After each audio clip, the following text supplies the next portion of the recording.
Hey guys, Wrestling Throwdown here. I'm Haley, this is Joe, and we are going to talk about Raw last night. Uh, Now, it started off kind of interesting. John Cena came out, and I was just like, my first thought was, I like John Cena, you guys know that, but I was just like, why is he coming out here? This has no reason for him to come out here right now. Because, and I guess that obviously their opening segments, they always usually want to talk with like a promo kind of cut. And since that, they really didn't have, I guess, a promo to cut with the main event. They wanted to make it John Cena and kind of switch it up a bit, which makes sense. I can see that. And so him and Rusev, got into it. And he said that he is going to beat him, which I don't think he is. And we're going to do a Fastlane review too this week, probably like Friday or Saturday. But he thought he was gonna, obviously he thinks he's gonna beat him and everything, and he's gonna get the title. Now I do think that this title is going to be good for him, the U.S. title back on him. I think that it will, one, keep him away from the WWE title, which is good for everybody, I think, and two, it'll keep him away from the main event too. Maybe he'll be the longest reigning U.S. champion, which to me, to tell you the truth, is not the end of the world to me. I think that's fine if he's like that, because as long as he kind of stays away, and kind of, because he's hurt right now too. I know he has an eye injury from Rusev, but I also know that he has a couple of surgeries or something that he needs to get done, and he's working through. So now that maybe if he stays at the mid-card level and stuff like that, and not the main event, maybe he can kind of rest a little bit and take it easy. I highly doubt it, because he's still going to do, be a star and all that, but exactly. I mean, I watched the pre-show, Haley, so I wasn't too surprised. They did announce that Cena was coming out first on the pre-show, so I knew there would be some kind of promo involving Cena and Rusev. I really liked how they booked Cena here. They made him look really strong. Came back from the ass whooping he got last week. He certainly dished it out to Rusev this week. Slammed him into the LED thing twice. Landed some stiff punches before the refs finally pulled him off. And, it was good booking for Cena. I don't think he wins at Fastlane. I think they're going to drag it to Mania. yeah. But it does seem like this is the direction they're going in. So much for Ryback or anyone else ending this streak and getting the U.S. title. Oh, well. But with Cena, I mean, hey, him being the U.S. champ, I agree with you. I don't hate it. He is a former U.S. champion back 10 years ago before he won the title. And maybe he could do that title some justice. Getting it from Rusev to him is really before Rusev. It had been kind of, even though Dean had a great run with it, Dean didn't defend it a lot. It just kind of had been a forgotten entity for, I feel like, a few years now. So if they're going to try to elevate it and put it on Cena, as Triple H always says, the title don't make the man make the title. And we'll see if John Cena can do that. Exactly. I think he's going to give a lot more potential back to that title, because that title, it used to be good. It used to be, a lot of people said it used to be better than the Intercontinental title, to tell you the truth, at some point. So for him to Well, obviously have that, I mean, I remember when he had it, MVP had it, and even when Jack Swagger first had it, it was good then, and Dolph Ziggler, that was good too. And now it's yeah. just kind of like it's gotten where they maybe only, I don't know, defend it every 3 months, if that, and that's just, One of my favorite U.S. champions of recent memory was actually The Miz. I thought The Miz did a great job with oh the yeah, U.S. title man, a couple. yes, definitely.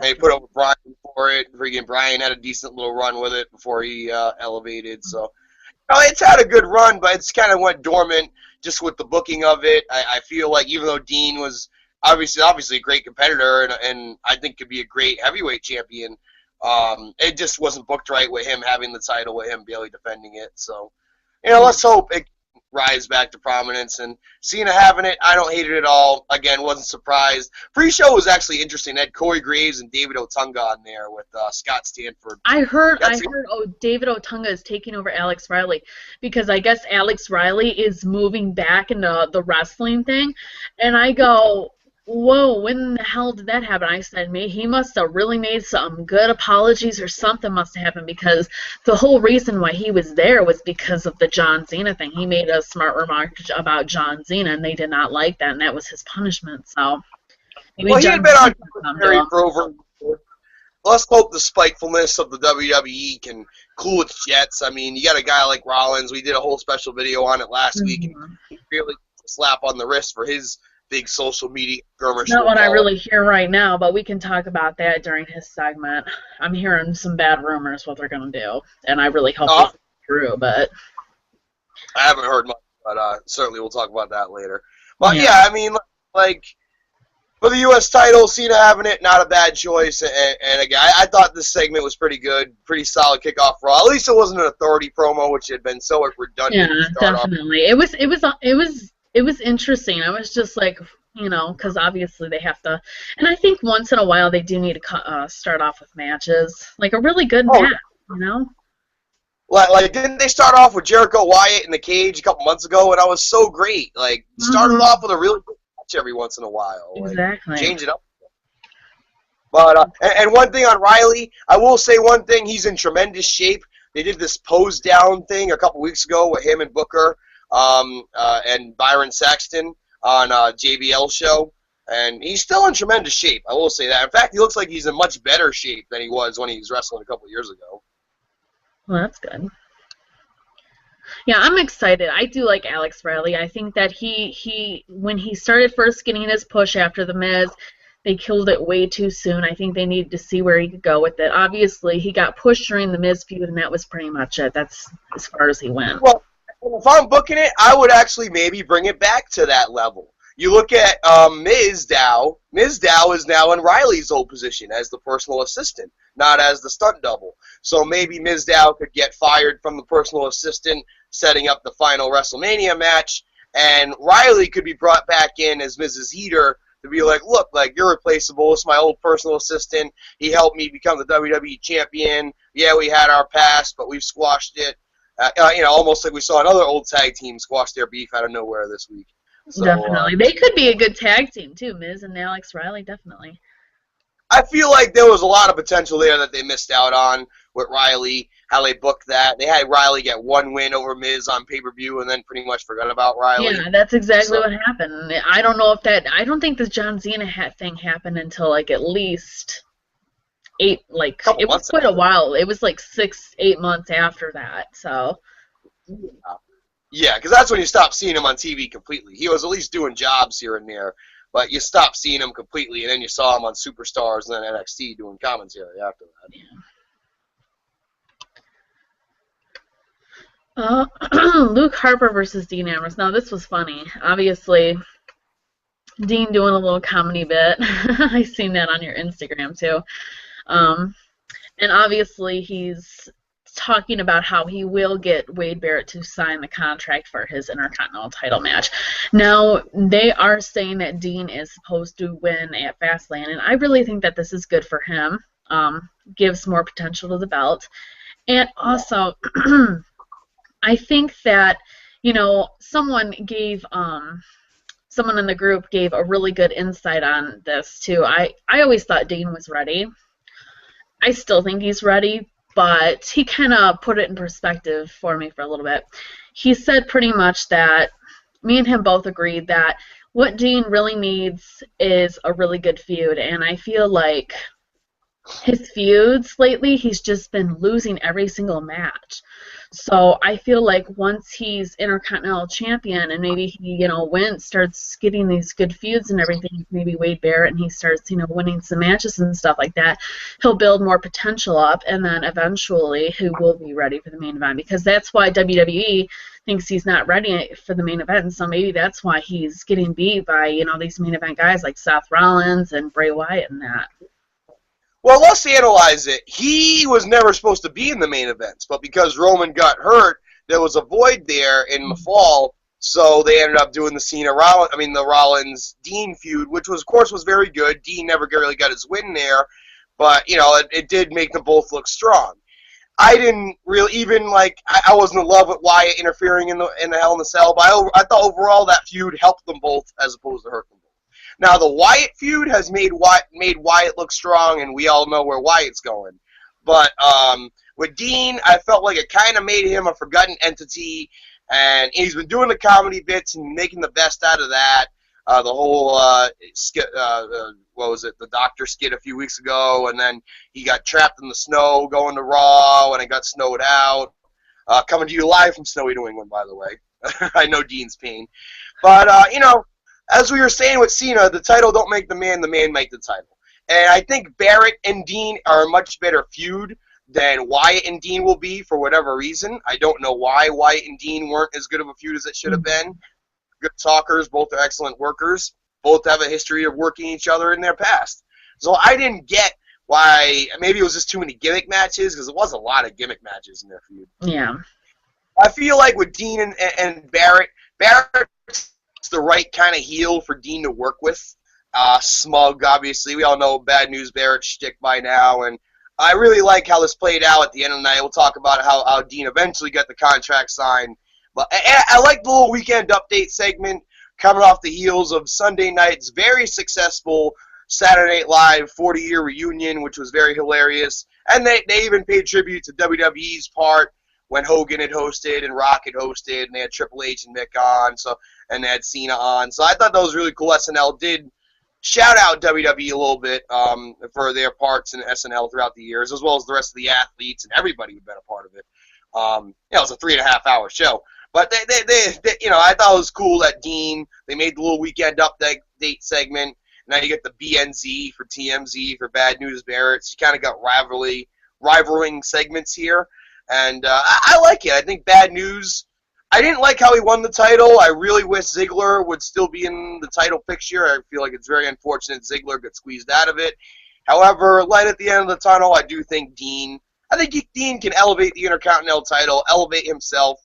I wouldn't rule out Dean winning Money in the Bank. I really feel like eventually he's got to be a champion. It's just a matter. I think with Dean, they know he's got all the talent in the world.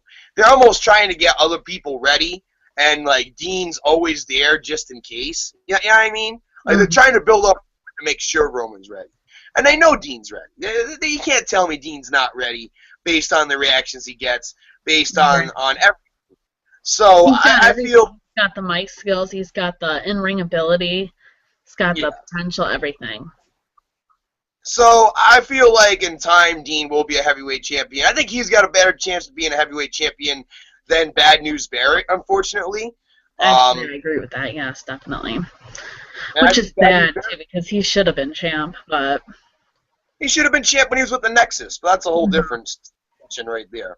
But, yeah, I think this will be a good feud. I think Barrett's the right guy, and he knows how to play the heel character to where Wyatt really couldn't look weak at all the way they're booking Wyatt. When you think about it, they had no option but to make him look as strong as possible the way they're going with him. With Barrett, they can afford for him to have segments to where the egg's on his face, and as a heel, you need to have segments like that to help get over the babyface, and we saw a segment like that towards the end of Raw, which I really think worked out. Mm-hmm. And the thing with Luke Harper, I want to talk about him for a little bit. He obviously... Underrated match. I thought they put on a hell of a 2-segment, really good match. Yeah. It's just, it's so sad to me because I had a feeling that it was going to happen. I didn't think it was going to happen this soon.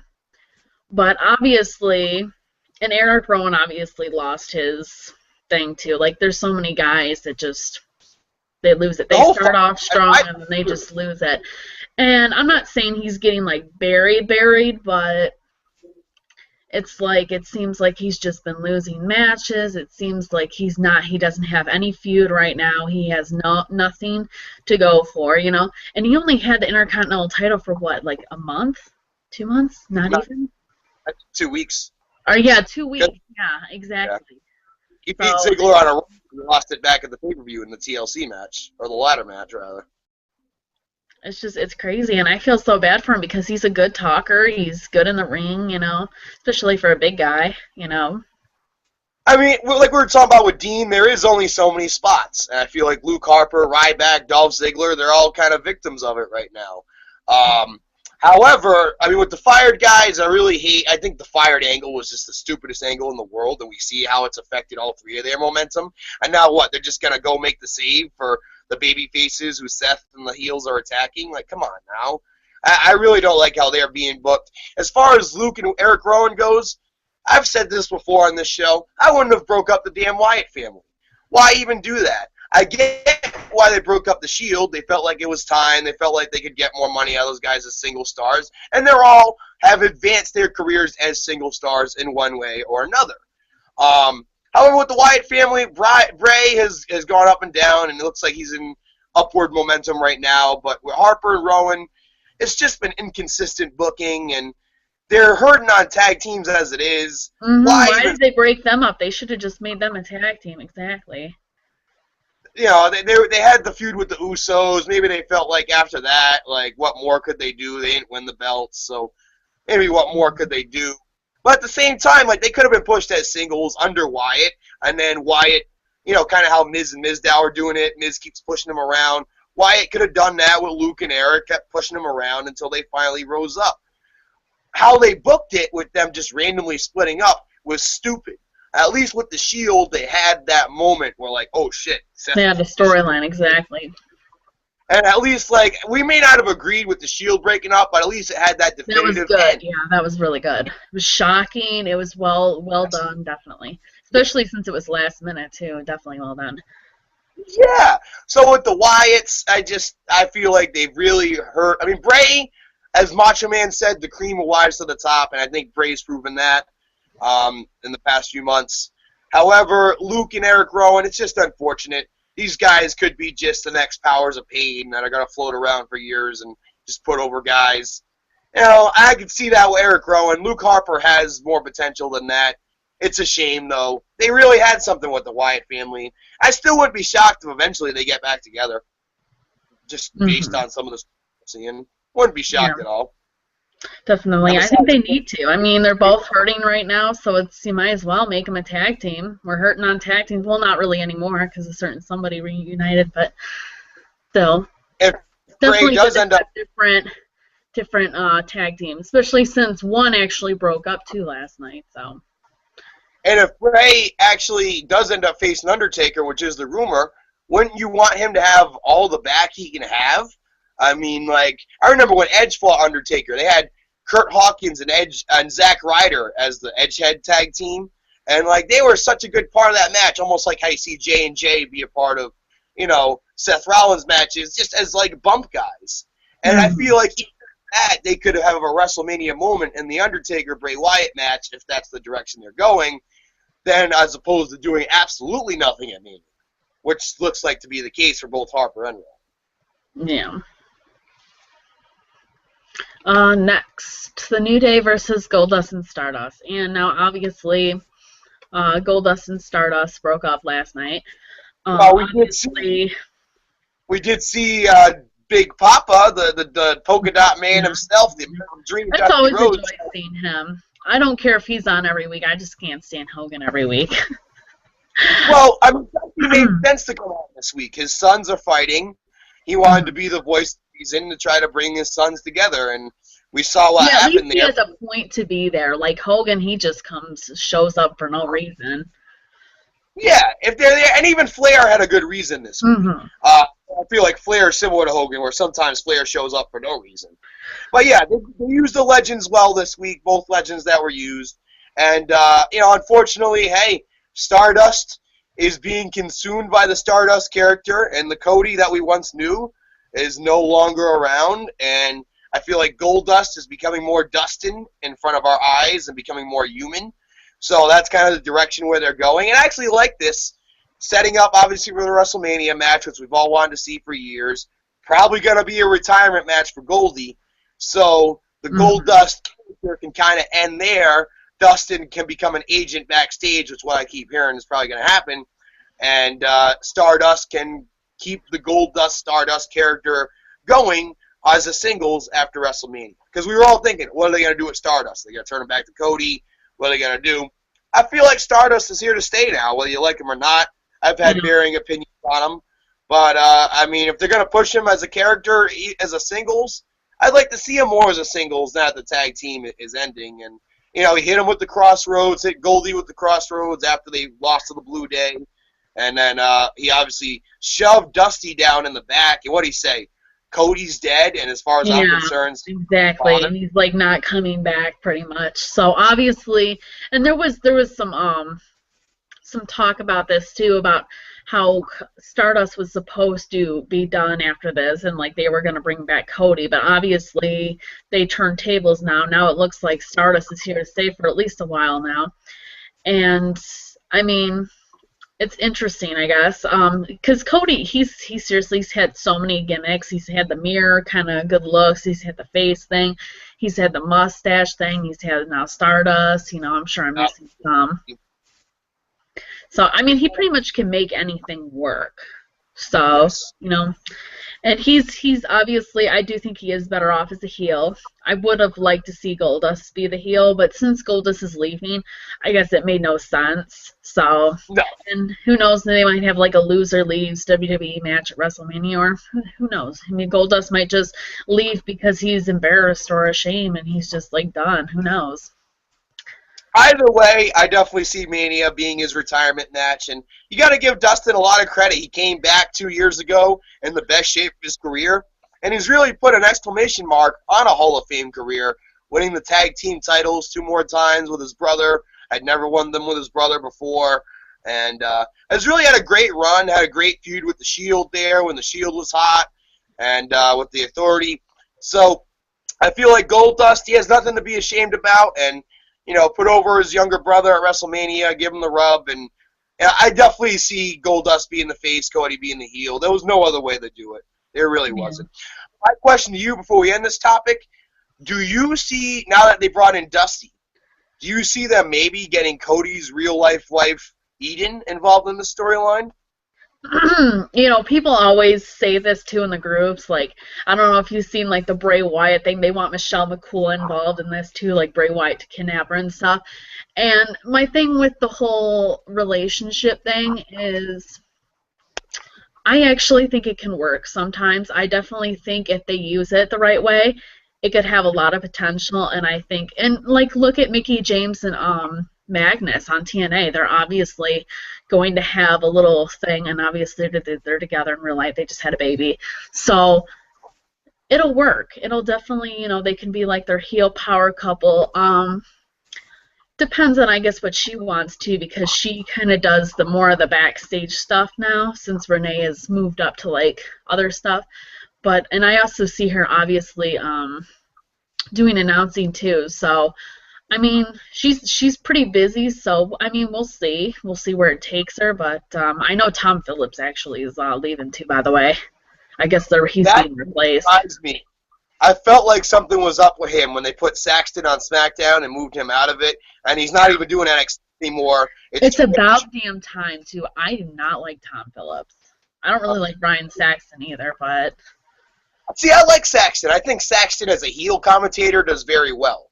And I think he's added to SmackDown. And I think he's done a great job with the interviews. When he interviewed Roman a few weeks ago on the Snow Raw, and I thought he asked the tough questions. He did what he should do as an interviewer. He didn't beat around the bush. He took the questions right to Roman. And I think Saxton has a lot of potential to be an up-and-coming commentator. And this company desperately needs fresh blood in the commentary position. Mm-hmm. I would actually Waller completely. You know my thoughts on that. And just maybe have him and Cole on SmackDown, Saxton and Cole, or even bring out Albert, who I think is doing a pretty good job as well on NXT. Yeah. And I think Corey Graves doing an excellent job. I love Corey Graves. Corey Graves is just so amazing. I'm still not over that. I'm still so sad about that. Well, he may end up having a better career as an announcer than he would have as a wrestler. I mean, there's a void. And he's very good. He knows his stuff, and he actually calls the matches. That's one of the breath of fresh air from NXT and Raw, is that NXT actually call the matches. They don't sit there and give you a fluff trending and all the other They don't talk about a random thing, like when there's like a jobber match on, or even when there's a good match on, they'll just start talking about John Cena or something like that, and it's just like, seriously? Yeah.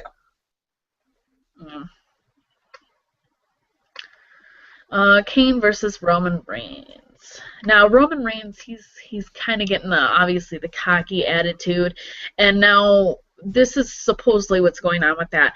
I guess he they're not really sure what to do yet. That's why he's kind of like in the middle right now, because they want to see how the fans play into it. Like if he starts getting cheers from this new cocky face attitude, they're gonna leave him like that. But if he still gets boos, then he's going to obviously do the full blown heel turn. That is the rumors. Which, I mean, I guess that's okay, but I really don't think that they should base it off boos and stuff like that. I feel like he needs to just turn heel because, one, it'll help his career so much more. Like, even if he was getting cheers, I'd still turn him heel. Everyone knows you can talk better. You have better mic skills when you are a heel because you can play more with it. You can play more with the fans. You can say a lot more stuff than you can as a face. So, and I have to give kudos to Roman. He seriously on the mic last night was much better. You can tell that he has gotten much better. He seems a lot more original now. He seems like he's not like trying too hard. It seems like his stuff is not like written very, very badly. It's probably still written for him, but obviously it's a lot more original, and it seems like he's kind of still making it his own with a little bit of a twist on it. Yeah, he's gotten more like swagger in his promos lately, like more cockiness, as you said. And I really like this, and I think it is going to kind of leave him as a tweener, because I do think there's two schools of thought with the fans. That, like, all right, this was going to happen with Roman regardless, and we just don't like it because Roman was doing Looney Tunes promos, and Roman hadn't had big wins as a singles. He beat Orton once, then he got hurt. He was supposed to have all those big wins on pay-per-view before he got hurt. I think that would have helped him. And we speculated, would him getting hurt him or help him? I think it actually hurt him, because Dean got more momentum. Now people are pissed Dean's not in the main event circle, or picture rather. And with Roman, I sometimes feel like with these wrestlers, sometimes you need an extreme moment to give you a wake-up call. I'll give you an example. When Edge came back from injuries before the Rated R Superstar came around, he was on SmackDown, then was brought to Raw, and he speared Eric Bischoff and was going to go through Evolution. I think he ended up beating Orton for the Intercontinental title. Orton had the IC title for about a year. He was being pushed as a face, and people always liked Edge. They always respected Edge for his in-ring work. But it was like, all right, he's back off injury, and they're shoving Edge down our throat. And Edge took this personally. Was like, whoa, wait a minute. Like, why are they hating me? And then obviously the Lita shit happened and all of that, and it was a perfect storm, and Edge was like, screw it, if they're going to hate me, I'm going to be the most hated heel in the business. And we all know how that turned out into a Hall of Fame career for Edge. So with Roman, there's some similarities there. There's some similarities to his cousin The Rock when he was Rocky Maivia, and he was but the difference is Rocky Maivia wasn't going to main event WrestleMania. He was Intercontinental Champion, and then they turned him heel, and the nation, and the rest was history. With Roman, I'm not sure, because he's already done the faction thing. You know what I mean? I don't think turning him heel and putting him in the Authority is what's best for him. I do feel like, just letting him be him, because I think him being him is an entity kind of like Goldberg. It can get over when you don't fuck with it too much. The problem was they started fucking with it, and, then you enter the Daniel Bryan thing. Bryan comes back out of nowhere. We all know the Rumble story by now. No reason to get into that. And I feel like there's two schools of thought here. Roman's not completely getting turned on. He's not getting the complete Batista treatment from last year. Mm-hmm. I feel like he's still getting more cheers than boos, definitely. I feel like Bryan might end up getting some backlash here. Because that's what people keep saying, that he's going to be the one that turns heel and everything, and that he's the one that's more of a cocky attitude. And my problem with that is, I feel like they need to just leave them both alone and leave them both face. But if they do that, yes, Brock has to be the face, and Brock has to be the heel, and Brock's technically a baby face right now. At least he was the last time we seen him. So that's why I think at least one of them needs to turn heel. But if they turn Bryan heel, I really don't know what's going to go up with the fans. I don't know if that's really the best decision right now. Here's the thing. Bryan's another interesting story. Bryan started getting over, and let's not forget this, as a heel. Like the no, yes started as a heel thing when he won the world title, Money in the Bank. And then he lost it to Sheamus, and that's when the fans really turned him babyface, because we were all pissed he lost in 30 seconds to Sheamus. And even then, he was a heel for a while. With Team Hell No, they started as heels. and eventually became so popular that they were baby faces feuding with the Shield and stuff. But, Bryan, we forget that Bryan, he started showing that arrogance and cockiness of like, all right, I'm a little guy who could wrestle, who's a nice guy, but I can push back too. And we're starting to see that again out of Bryan. And I think Bryan needs to go that route, personally, just from a character development standpoint. And I'm not sure. I mean, I think you can get away with them both being baby faces, and on a week-to-week basis, the crowd kind of chooses. Maybe in the more independent following territories, Bryan will get over your Phillies, your Chicagos, your Bostons. Maybe in your other type of cities, your LAs, your Orlandos, like last night, Roman will get a better pop. So I think there's no problem with them. And look at Rock Austin. They were both baby faces, and they had 3 WrestleMania matches. Exactly. And we just lost Joe. Exactly. That's why I think that WWE needs to listen to. Is it's okay if there's a face versus face match. It's okay if there's a heel versus heel match. It's not the end of the world. It can make for great feuds. It doesn't need to be, heel versus face every single time, because then it just gets boring and then you can't work with it more. Like if they're a face or if they're both heels or whatever, they can have great feuds and you can do a lot more stuff with it. They can both be arrogant assholes, or they can both be like, oh, I'm better than you, blah, blah, blah, blah, blah. It can work for both. They should have turned Ziggler heel, have Ziggler screw Bryan over at Fastlane, and then do the Ziggler-Bryan match for #1 contender. That's what I would have done. And I think with Ziggler, he has enough beef to where he could have been a heel, but not join the Authority. You know what I mean? Like, just pissed off that he keeps getting, looked over, and then he keeps getting these pushed back. So he could have took it out on Bryan, like, oh, he's your hero. He comes back from a year injury, and he's still loved. But I'm busting my ass off. I got rid of the Authority. I'm fucking fighting Intercontinental Champion, and all of a sudden I get lost to the pack. Fuck everybody. I'm looking out for me. So I think they could have done that with Ziggler, and Ziggler still got cheered, but in a heelish fashion, and Ziggler and Bryan would have been a show-stealing match. And I still think, what the hell are they going to do with Ziggler? Well, they got to have him fight Seth for the millionth, bazillionth time at Mania? This is the rumor, and this is the stupidest match I've ever heard in my entire life, but this is the rumor. It's supposed to be a 6-man tag match. J&J versus the Fire Guy. Ryback and Eric Rowan versus Seth and JJ Security.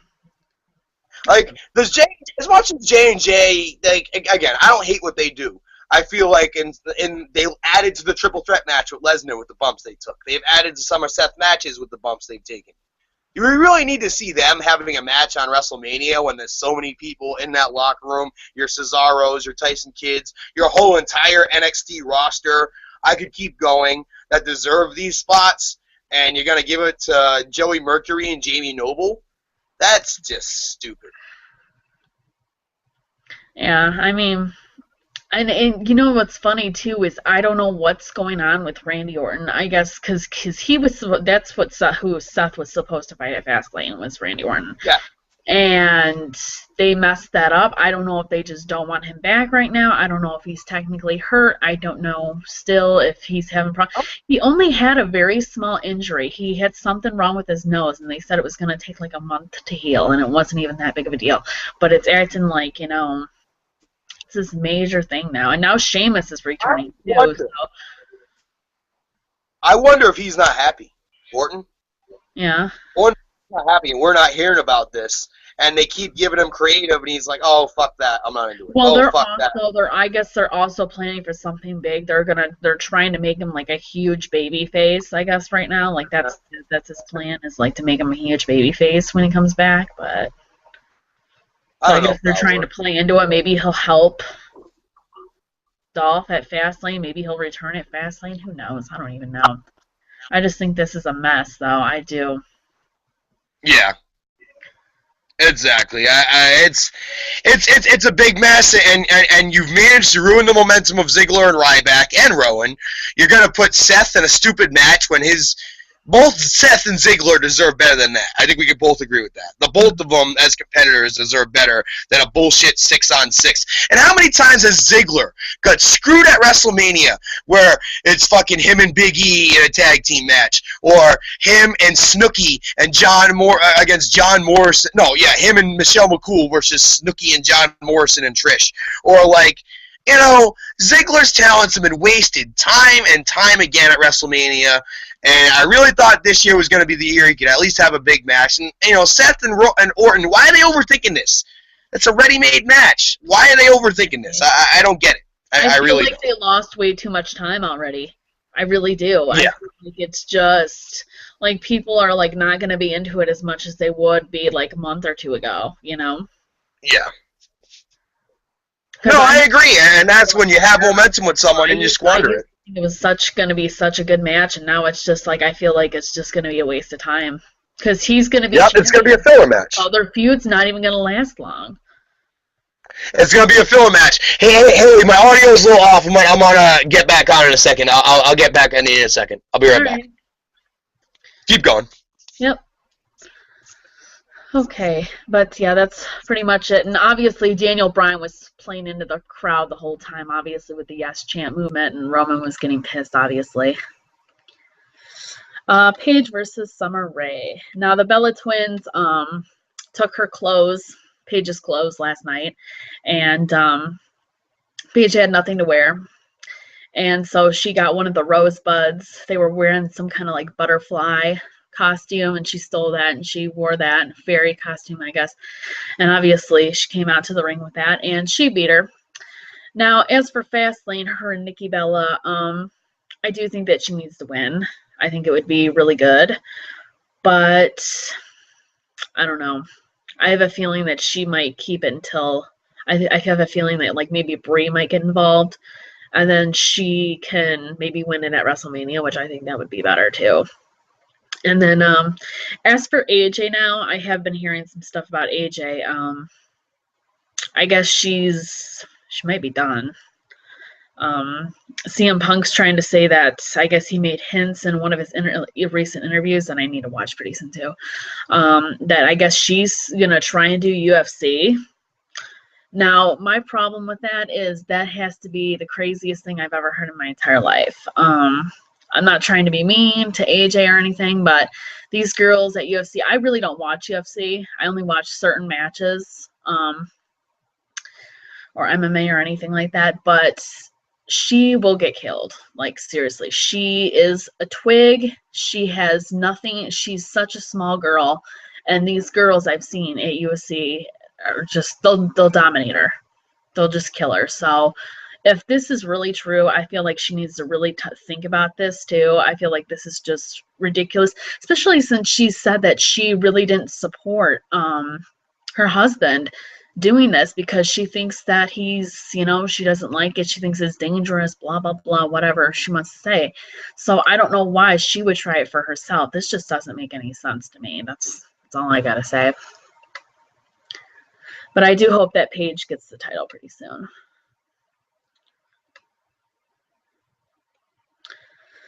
Alrighty, Seth Rollins versus Dolph Ziggler. Now, Seth came out and he started complaining that obviously that he should be champion right now and everything like that. And he started, you know, talking about the briefcase again, you know, future, blah, blah, blah, like he always says. And then Dolph comes out. And obviously people thought he made a few shots at him last night for the Valentine's Day thing. You know, Dolph said, oh, sounds like you had a bad Valentine's Day. You know, people thought that might have been a shot at Layla and him breaking up over the controversy. So, sorry, my dad just came in. That was a distraction. So, obviously, and now the funny thing about this is now they're, at first they said that Seth wasn't going to be punished for this.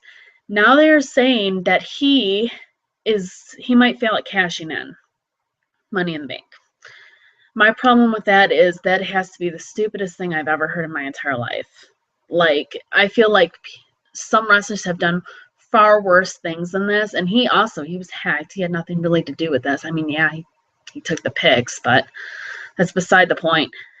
So you're gonna, punish him when he's on top right now for something he really didn't have any control over, and you're gonna punish him so harshly.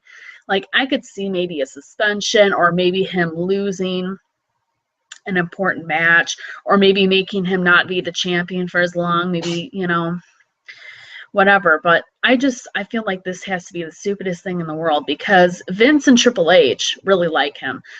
So I feel like there's really no point of doing this when everyone's supporting him, everyone's behind him.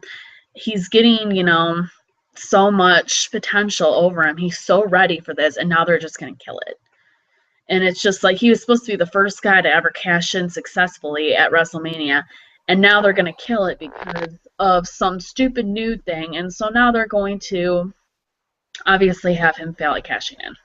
And that's just a rumor. And I hope it's just like a really bad rumor. I hope I'm wrong about this. But if this is true, WWE really needs a reality check, because this is not the way to punish him. I just got back in here. I heard the end of your story. So they're thinking about having him lose the briefcase? They're thinking about him failing at cashing in the Money in the Bank. See, that would be stupid, because after all this hype, it would be like such a letdown. I mean, he's held it since July, and so that's going to be the punishment now. So it is attached to the rumor. That's the rumor.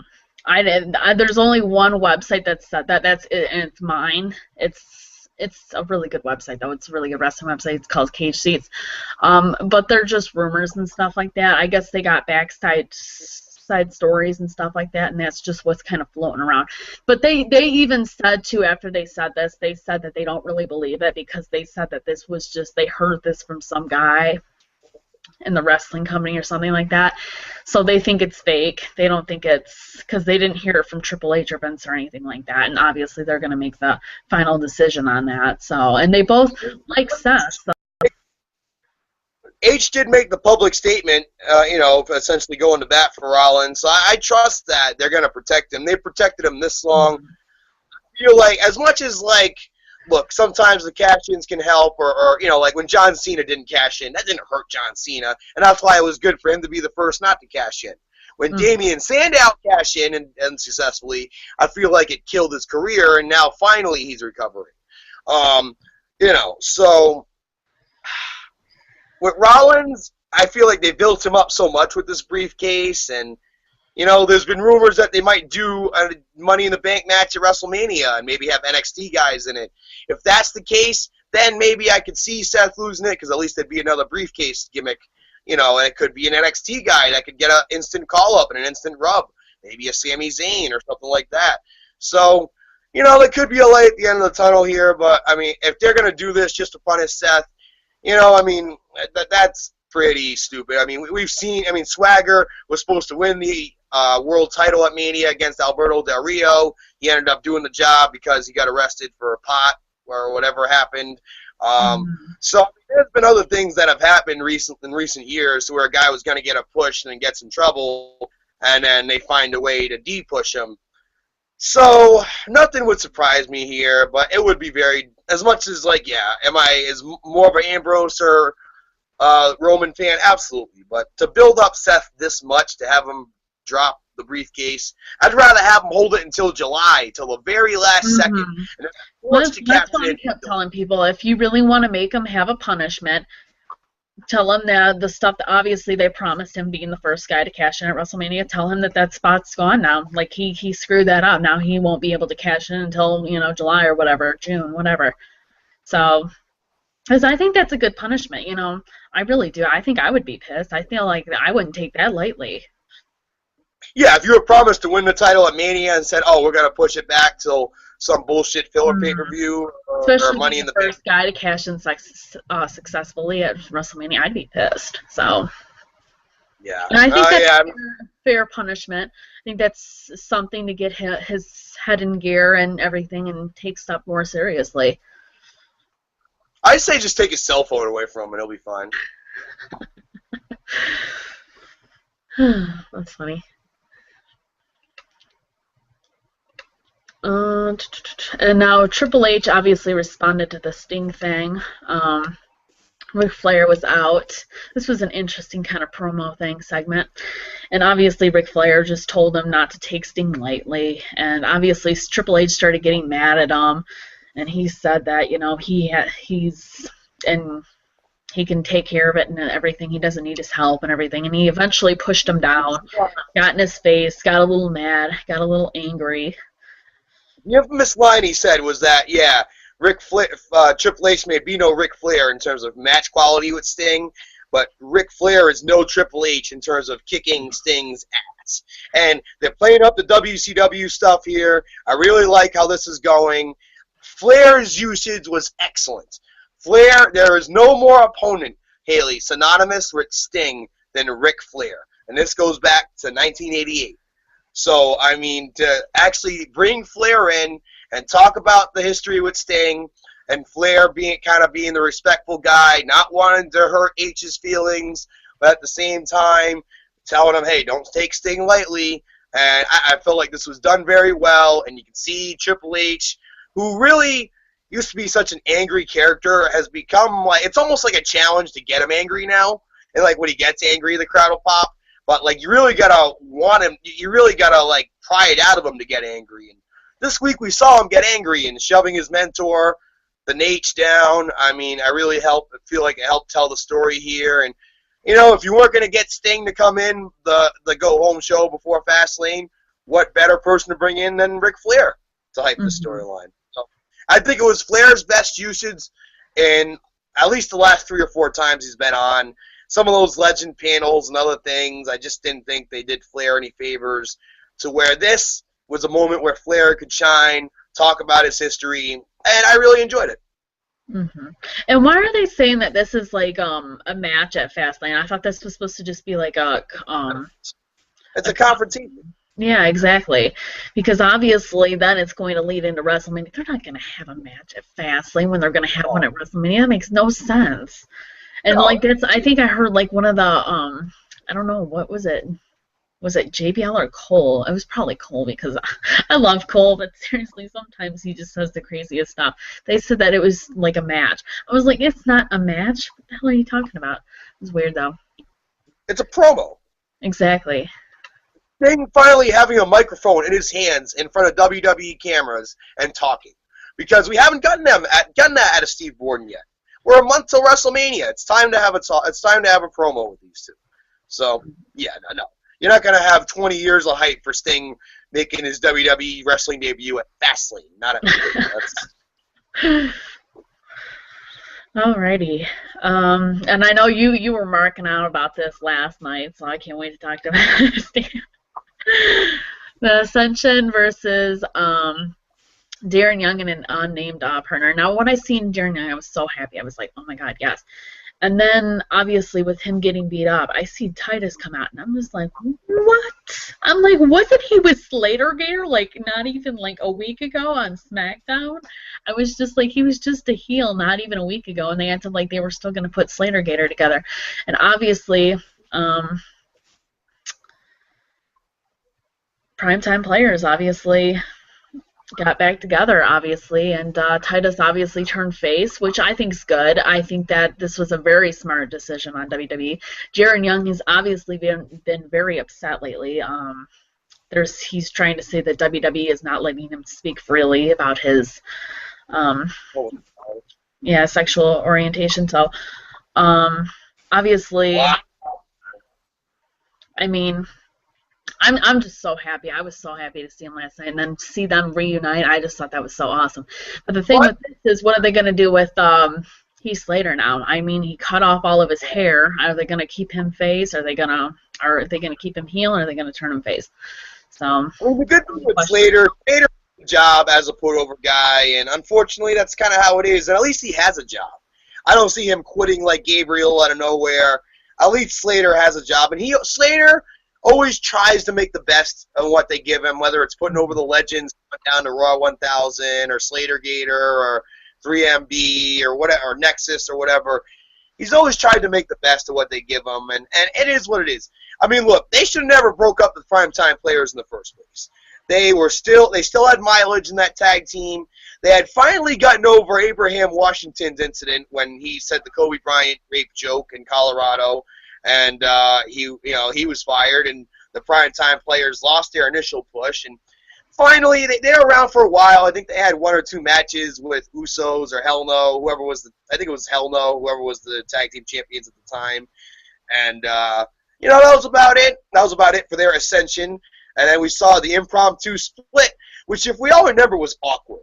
The way they executed the split, Titus O'Neil trying to look like a big heel, even though people want to like Titus O'Neil. He's goofy. He's sitting there making fun of Michael Strahan. He's charismatic. He's not a great wrestler. He's a former NFL player. He's not your greatest wrestler, but he's a good entertainer. And I think him and D. Young were always a great combination where Young isn't as good of an entertainer, but he's a really good wrestler. I think that putting them back together, even though they never had that last match to end their feud, and if you even looked at Darren Young's YouTube, he had a comeback video a month ago where he was talking about he's going to finally have, have the final match with Titus, was pretty much hinting at. Now they've gone in a different direction. And I said it, Haley, they needed babyface tag teams. I have said this a couple times on podcasts recently. So this takes care of that problem. Now you have a babyface tag team who is not named the Usos, who can do some matches, work with the Ascension. Obviously, that's the plan. Them probably work with the Ascension. That's Fastlane. And who knows what they do after that. They'll probably put over the Ascension. I don't see the Ascension losing to them. Mm-hmm. But overall, it's great to see them back. It's unfortunate that Darren Young's not being allowed to be himself, and they made, like TMZ gave him such good publicity when he came out, and they really could have, tapped into that, how they do with the women, with October and everything else, to try to, and let's face it, Haley, this company does not have a good reputation with the homosexuality stuff. We could go back to the controversy with the Goldust character in the 90s. I'd like to go back to how they treated Chris Kanyon like a piece of shit, and how when they found out that he was gay, they turned him into Boy George, which was insulting to a man who was a fantastic wrestler and, had since unfortunately taken his life a few years ago. Always loved Chris Kanyon, and that always bothered me. You have a guy like Pat Patterson, who's your number one agent, who y'all know he was gay, even though he didn't acknowledge it until the Legends House last year. Everyone knew he was gay. So why are they not acknowledging it? It's a good story. They're going to have Michael Sam, a linebacker who got drafted into the NFL, who didn't even play a game in the NFL, got cut after training camp. The Cowboys picked him up. He never played a game. The Cowboys cut him after a few practices. But they were going to bring him in to try to capture on the media story, simply the fact that he came out gay. But you're not going to capitalize on your own talent, who came out on TMZ in a very nonchalant, professional fashion, and if you're going to come out, that's the way to do it. It's not a big deal. It's just an aspect of his life. He's still a great sports entertainer, a great wrestler, and what does that have to do with his character? They don't, in a way, I'm glad they're not embellishing it, because can you imagine if they fully embraced it? They might make him one of the rosebuds, like we were saying with the button. Something really outrageous and colorful, which T. Young really doesn't. That was the plan to bring him back, was to make him the bunny. And thankfully, they just killed the bunny. I was so happy when they did that, because I don't think Darren Young deserves that. I'm glad the bunny is not Sami Zayn or Zack Ryder or any of the guys we thought the bunny was. Rest in peace, bunny. You won't be missed. Yeah, I'm definitely happy he is back, though. Damien Mizdow versus Bad News Barrett. Now, obviously, Miz was obviously kept distracting Mizdow as soon as he obviously was getting closing in on a victory. I like the bell gimmick. The bell gimmick was funny. Yeah. And then obviously Wade Barrett obviously won. And then Dean comes out and handcuffs him to the ring post, and makes him sign the contract. So obviously it's official now. They're going to fight at Fastlane. So. And that's what I was talking about earlier, Haley. Barrett was able to make himself look vulnerable. He's a tough guy, bare knuckle fighter. Obviously, he can talk the talk and can walk the walk. He's a 5-time Intercontinental Champion, believe it or not.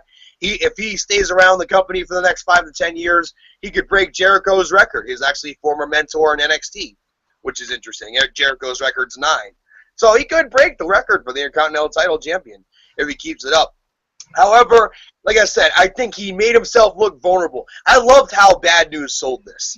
When they tied him up with the zip tie, and he's like, "Where's the bloody knife? Somebody get me out! Where's the scissors?" And he just kept, like, the way he sold it entertained me so much, and then Dean's energy with it too. I really feel like this is what the Wyatt-Dean Ambrose feud could have been. And I think this is going to be really entertaining. This is entertaining stuff, and you know, I didn't think it looked Wade Barrett make him look too weak. He still beat Mizdow, but like he was forced into signing it. That's one way to make a guy sign: tie his hands up to the post and freaking put the pen in his hand and make him sign it. So I liked it. I enjoyed it. I thought it was a throwback. It was an Attitude Era kind of moment, I felt, and I really enjoyed it. I thought it was good for Dean. I thought it was good for Barrett, and it made me more excited for their potential match at Fest. Definitely. And hopefully they feud a few months. Hopefully it's not just like a squashing match or anything like that. Hopefully. Again, I wouldn't have him win it until Mania. I wouldn't have John Cena. Yeah, I do. I think that something should happen at Fastlane where it's like a DQ or something. Yeah. Either Wade maybe tries to escape the building. Who knows? I feel like we're going to get a lot of dusty finishes, a lot of messed up finishes of Fastlane. Yeah. And match, in the Rusev Cena match, and in the Bryan Roman match, because that's the only way a triple threat's going to make sense. That's obviously they're going to make a triple threat now, which is so stupid. Oh my god! I don't like it. I mean, I love Bryan, but that was just bullshit. Bryan's moment was last year. You dropped the ball with him at Rumble. Now you're going to try to make him say he got screwed by getting stripped of the title. Look, what's done is done. Now, like, again, this could backfire on Bryan. Because fans could be like, you know, yeah, we know you're a better wrestler than Roman. You don't have to say that. But now it's like we kind of feel for Roman. Like, now Roman, so maybe that's what they want. They want Roman to be the babyface. They know Bryan's not the future. That's the one thing we do know about Bryan Danielson. I love the guy, and I think he's a future Hall of Famer right now. But he is not the future. He's in his, mid-30s. He's coming off this bad neck injury. Yeah, he already got a neck. Yep, exactly. So this is not a guy to build your company for the next 5-10 years around, no matter how over he is or isn't. It's just the nature of the beast. You know, like a guy like Dean's a much better guy. A guy like Seth's a much better guy. A guy like Bray's a much better guy. Wade Barrett, although Barrett's been injury prone a lot. But, you know, even Ziggler really hasn't gotten hurt much in the past year. He's proven he can stay healthy after all his injuries. Yeah, he got, and that's obviously common too. Obviously, when you get a concussion, usually a reoccurring concussion occurs. So I can understand why he got like 2 right in a row, and then he finally was fine. That's what Corey Graves' problem was. I think he got 3 in a row, and that's why he had to retire, because he just kept getting them. Yeah, it's really unfortunate. And concussions are no joke, not just in professional wrestling, but in all sports, the NFL, baseball, Major League Baseball, the NHL, all sports are really trying to take the concussion seriously. Soccer, all sports are trying to take the concussions a lot more seriously than they have, and that's good to see because the head trauma is real. There's no way around that, and the knowledge we know on how concussions affect the brain is a lot more now than we knew even 5 years ago, let alone 10, 20 years ago. If we knew what we knew now, Haley, and I'm going to make a controversial statement here, if we knew what we knew now in 2007 and 2005 and 2003, the Chris Benoit thing would have never happened. Bold statement.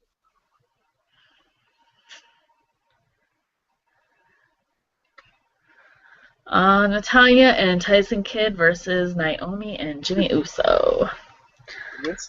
Obviously, we thought Natalya, at least I thought, she was turning heel after that little dinner segment, and obviously with her being with Tyson. I feel like they need to do something. It's too weird for the wife to be a face and then the husband to be a heel. It doesn't mix. And then him yelling at her and screaming at her that she loses the match. It's just like, turn her heel, please. It's just, it'll be so much better. Because then her and Naomi can feud. You know what I think is going to happen based on last night? Because again, like weird. We thought Natty would turn fully heel. And not only that, I think people are ready for Natty to be a heel. 3 years ago, before Total Divas, everybody felt bad for Natty. Oh, poor Natty. She never gets a break. Oh, she's so talented. Well, she is talented. No one's going to take that away from her. But since the show, and even if you watch the show this past week, she just, every week, she looks more and more of a bumbling buffoon. And I'm going to say this right now. A bumbling idiot going into the house when it's being sprayed just for the fucking cat bowl and all this stuff, and annoying Uso and Naomi when they were nice enough to put her up, and like, oh, I just can't stand this broad. Like, can TJ just divorce her already? Like, God, enough is enough. I think, though, however, like, I think that we'll probably see Natty, like, accidentally cost Uso and Cesaro. I mean, not Uso, Kid and Cesaro against the Usos. And I think, and maybe I'm wrong here, I think at WrestleMania or on the WrestleMania pre-show or something at WrestleMania, we're going to get the first ever husband versus wife match.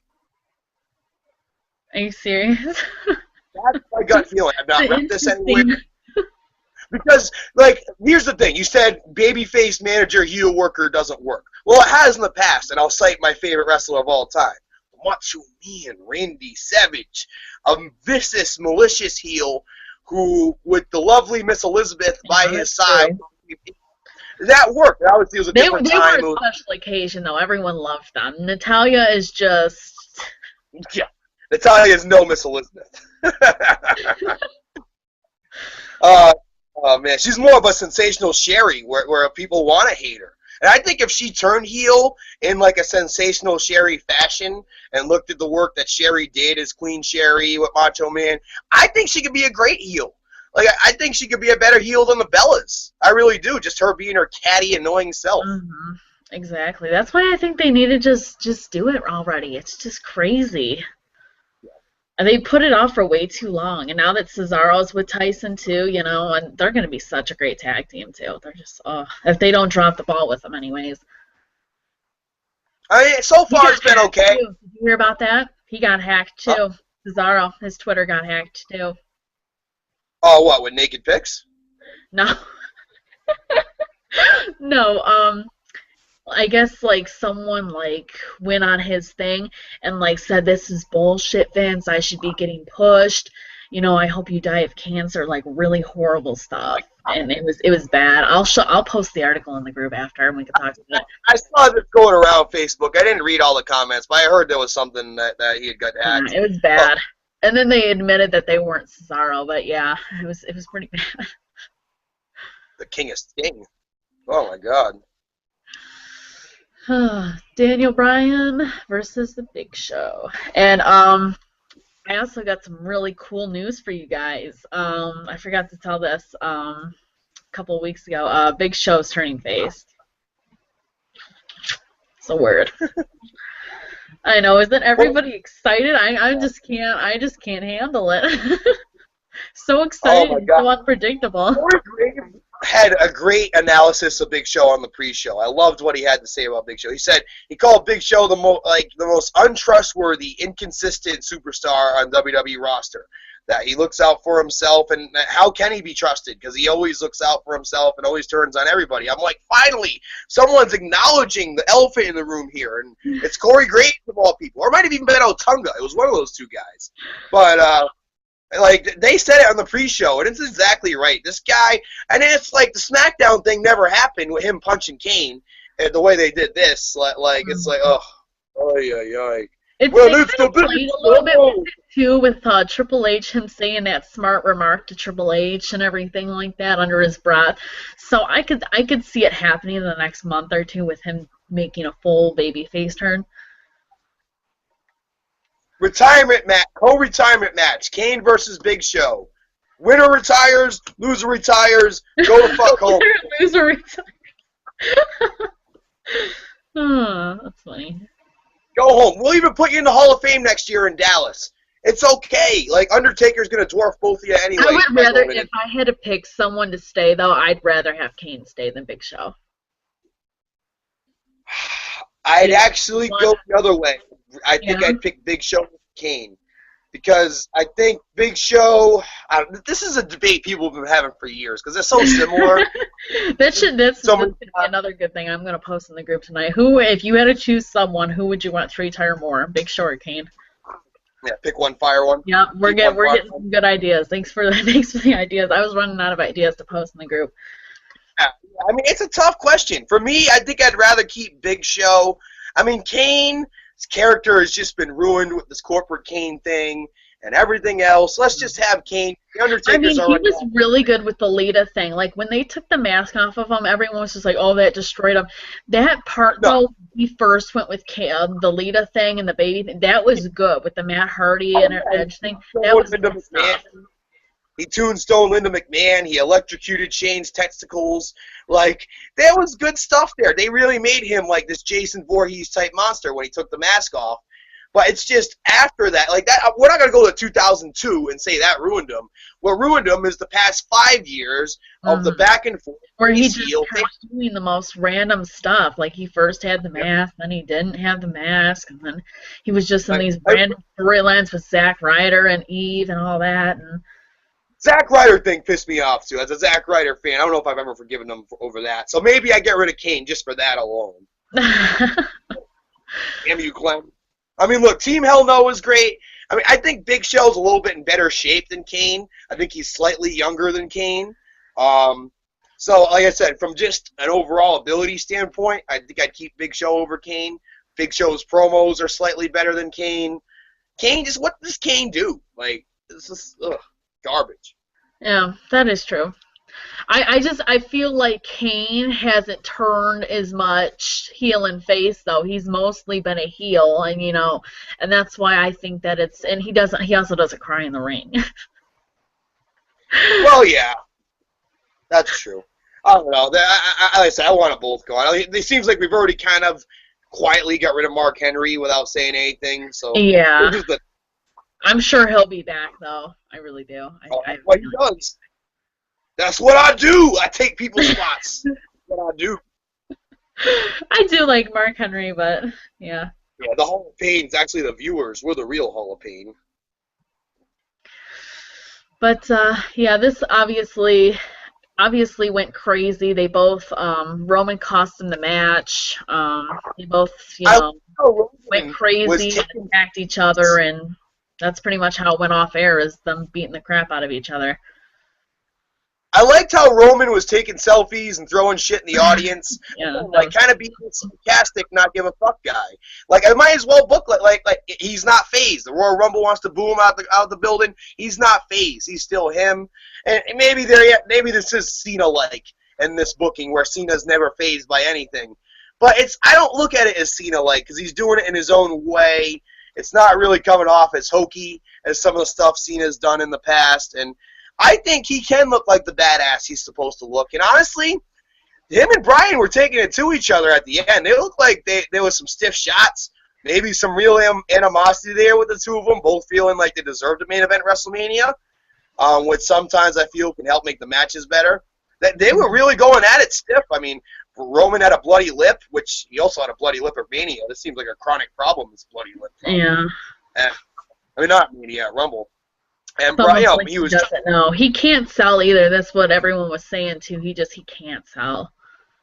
Well, the one thing with Bryan, as little as Bryan is, Bryan will make him sell. That's the one thing about him. Like, he'll kick him until he has to sell. Like, that's one thing we know. I do hope they have a good match, though. Even if I know, obviously, someone's going to interfere. Either Seth's going to interfere over jealousy. Something's going to happen where someone's going to interfere. And so I do hope, or Sheamus, because they said Sheamus was returning. So obviously there has been a rumor that Sheamus, well, obviously that wouldn't happen now because it would still be a triple threat. But there was a rumor that Sheamus and Daniel Bryan were supposed to fight like the last two WrestleManias. Can you imagine if Sheamus weasels his way in the championship match and becomes a fatal four-way with Sheamus as the fourth guy? Oh my God, don't even say that. I am happy, though, that he is supposedly going to return as a heel. That makes me happy. Yeah, that's what I'm saying. We could screw them both. The Authority doesn't like either one of the guy. He could screw them both. You did say that with him being Triple H's best friend. So, I mean. Yeah, and Big Show's turning out, so they're going to need to replace Big Show. Seems like all the stars are lining up for this maybe to happen. Yeah, I think it's funny, too, because they said he was returning last night, and it's just like, they obviously didn't give a date, because it's probably going to be a surprise, but... That's right. I definitely see it either being at Fastlane or the night after, because I feel like he's going to be back in time for WrestleMania. Oh, Triple H wouldn't have his boy not be on the card. Come on now. Yeah, definitely. Alrighty, guys. Well, thank you so much for watching. Don't forget to thumbs up. Right. Don't forget to... Can I get a quick plug-in? Oh, Can I get a quick Sorry. sign off? Hey, no worries, no worries. Great show today. Make sure you, like Haley was saying, keep subscribing to the Wrestling Throwdown. Keep subscribing to the Joe Passarelli channel. I've been trying to get at least 1-2 videos up there a week, some reactions. I got the Kevin Steen reaction video up there. That got some tremendous responses. Thank you for everybody for watching. This week on the Strike Zone, last week we had Kevin Sullivan, the Taskmaster. Great interview with Kevin Sullivan. We also had with the Sports Courier, Fred Ricchini, who's also a wrestling columnist as well as a MMA columnist. He was great. This week, the fun continues live this and every Thursday, 8 to 10 p.m., ricradio.org. Former Spirit Squad member, this guy has worked with Ric Flair, Kenny Dykstra will be calling into the Strike Zone, promoting his appearance at the Boston Pro Marathon Show, March 6th through 8th, Boston, Massachusetts. That's the one they thought that he was going to be such a big star in. Is he still doing indie stuff? Yeah, in fact, him and Mike Mondo, Mikey, have reunited in the Indies, and they're now working as a babyface tag team with the Spirit Squad gimmick. Oh, wow. Nice. It's quite interesting. And they're actually over. It's like anything with a hint of nostalgia gets over nowadays. You'd think they were such hated heels back in 2006, but no, they actually get over pretty good in the Indies. I saw them at XWA a few weeks ago when I met AJ Styles. Nice. So yeah, that should be a good interview. Big shout out to Spencer J. Warts, Boston Pro Marathon Wrestling, for making this happen. Shout out to Immortal Mike Sorkin, ImmortalSeats.com, one of our great sponsors, also the Wrestling Universe. Big shout out to ICW, the wrestling company in New York. We're going to be doing a live show there March 20th, possibly interviewing Samoa Joe and Tommy Dreamer there on set. Awesome. So there's my current stuff, my updates for my stuff. So, thank you, Haley, for the opportunity to play. All right, and I will put Joe's channel in the link and all that good stuff, and I will put all of our links. So don't forget to join our Facebook group if this is the first time you're watching this. Don't forget to subscribe. Don't forget to hit that thumbs up button, and don't forget to follow us on Twitter. Thank you so much for watching, and I will see you in the next one. Bye.